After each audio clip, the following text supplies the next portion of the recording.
Le loup désordonné. Dans une forêt dense et mystérieuse vivait un louveteau nommé Petit Loup.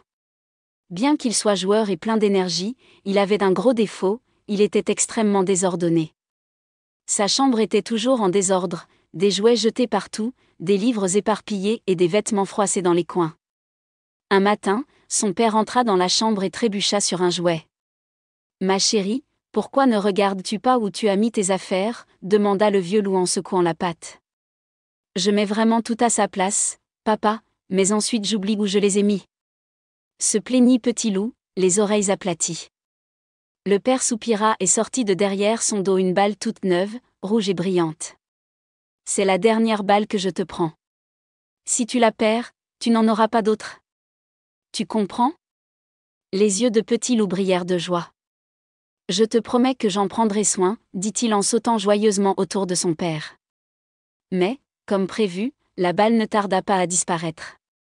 Petit Loup regarda partout, sous le lit, dans le placard, même dans le jardin derrière la tanière. Rien. Quand son père la prit, il secoua tristement la tête. « Je t'avais dit que je ne t'en achèterais plus, Petit Loup.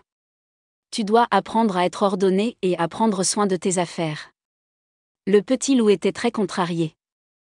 Mais les jours suivants, il commença à ranger sa chambre tous les soirs. Il rangea ses livres sur les étagères, plia ses vêtements et aligna ses jouets. Un matin, alors qu'il nettoyait son espace de jeu, il trouva la balle cachée sous une couverture.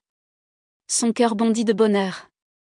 Quand son père vit à quel point il avait travaillé dur pour être ordonné, il lui sourit fièrement. « Je vois que tu as appris une leçon importante, » dit-il.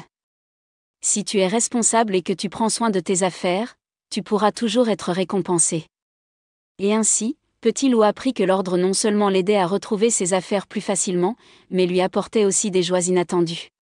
Fin.